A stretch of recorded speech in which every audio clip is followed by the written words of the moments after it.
You're not going to ever return back to normal until you guys just tell these guys to go screw themselves. Bottom line, they threw a billion carrots in front of you. Then once you got to the carrot, they moved it away again. The can got kicked down the road again. And they said, oh, well, we need to look out for this. We need to look out for that. Yet again, this was funny. Harvard Business School temporarily moves some of their classes online because there is a COVID outbreak. Keep in mind that the vast majority of the people on this campus are vaccinated. Let's read from CNBC. Switch it to remote learning through October the 3rd, and that started yesterday, to try to suppress the virus, which has mostly infected the university's fully vaccinated graduate students. I'm not laughing at them catching COVID. That's not what I'm laughing at. I'm laughing at the fact that people are still listening to these public health experts and doing all of these measures when everything that they predict becomes incorrect information. University is requesting that students avoid unmasked indoor events, group travel, and gathering with anyone outside of their households. The business school is also mandating COVID testing 3 times a week for all students, regardless of vaccination status.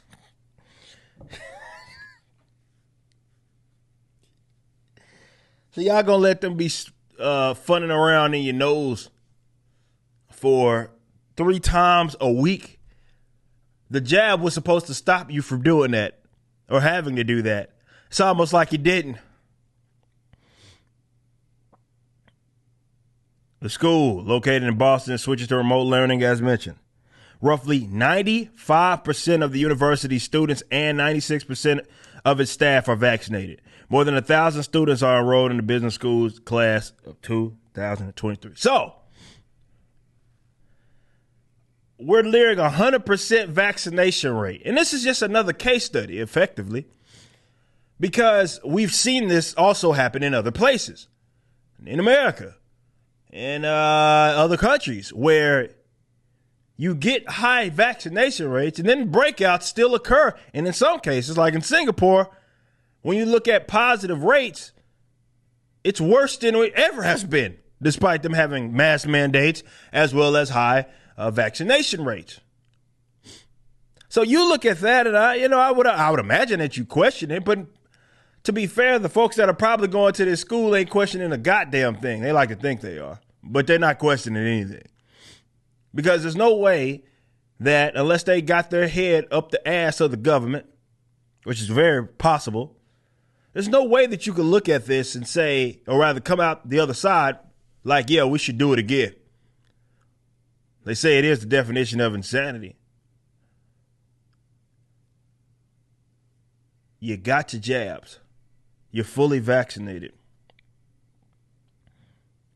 And the outbreaks are still occurring. And to those of you that are, let's say, like in positions like myself that are just not getting it, do not allow these guys to continue to call this the vaccine. What they call it, not the vaccination. It's the pandemic of the unvaccinated. It's a new term that they rolled out in the firmware update a couple months ago. That's simply not true. You guys are catching it. You guys are spreading it. None of the rules that they say make any sense. And this is why they're frustrated. We have some stories that we're going to be talking about later, looking at some sports ballers that are out there questioning it. And it not like they're saying anything particularly profound, but you can just tell that people that have just haven't questioned anything that has been done in terms of these measures be in awe, because how dare someone do that? What do you mean you're not going to line up and take? They're telling us to take it, so there has to be a reason for that. And then you put 2 and 2 together like, well, that doesn't make sense. We know that you can spread it. We know that you can catch it. Why is it that me being unvaccinated, I have to go through all of these measures when the only person I'm putting at risk is myself? It's a simple question that requires an answer, especially for those that have been not only not vaccinated, but have had COVID and recovered for it. Therefore, they have the antibodies. It's just a simple question, but you can't do that.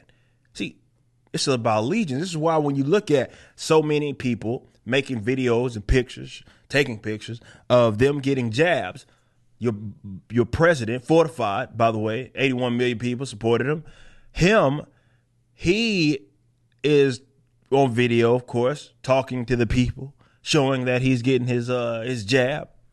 Now, if you think it's really in there, I don't know. It's your business. But let's just, for the sake of conversation, assume that it's the real COVID's jab in there. He gets the COVID's jab, and everybody's taking the pictures and the videos. It's because it's about allegiance. It's more of a cult-like than it is about science. These people have blind faith in what they're being told, because so much of what they've said has been it's just been wrong. It's been incorrect without a shadow of a doubt.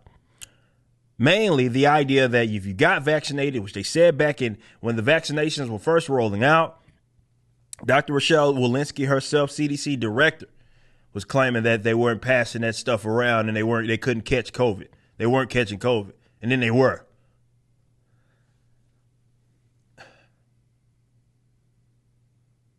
I don't care what your personal vaccination status is. I don't.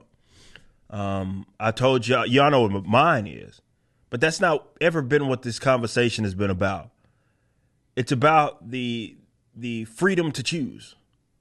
It's about being able to decide what is being injected in your body.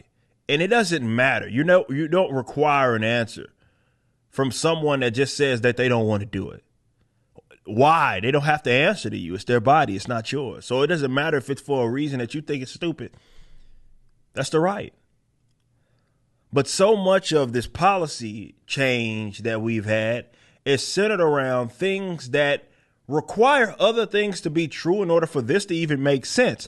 But those things aren't true, so this doesn't make sense, and it would never make sense in the sense of like forcing people to get injected anyway. But even among what it is that they're saying, the fact that, well, you know for a fact that there are people that you can catch it despite being vaccinated. Really, all it's acting right now is as a symptom mitigator. That's it. So what are we doing? Why are you the only people, with that being said, that they're putting at risk because we know you could catch it and spread it and being vaccinated is their self. Is that not their right to? Of course it is. But that's not what this is about. It ain't about science. It's about allegiance. And to them, it feels like if you go do what it is that they say, and no matter for what reason, some of y'all did it because your job coerced you. Some of y'all did it because you really thought that this would save your life. Some of you guys did it because you just wanted to get on with life and return to some sort of normalcy. And then none of that happened. And God forbid if you question it. You're the bad person. You're the conspiracy theorist. And yet we have yet another example of an area that has high vaccination rates. I mean, almost 100%. And now they moving to Zoom calls for their classes because COVID's break out. You just watched a clip from our podcast, For Canon's Sake. Catch us live at 12 p.m. throughout the week over at youtube.com/YoungRipper59 and follow us over at odyssey.com/@YoungRipper59. If you want to watch the entire video cast after the show is over, just be sure to become a member on the YouTube channel. Of course, the full audio portion of the podcast is available for free on all major digital platforms, or just visit forcanonsake.com.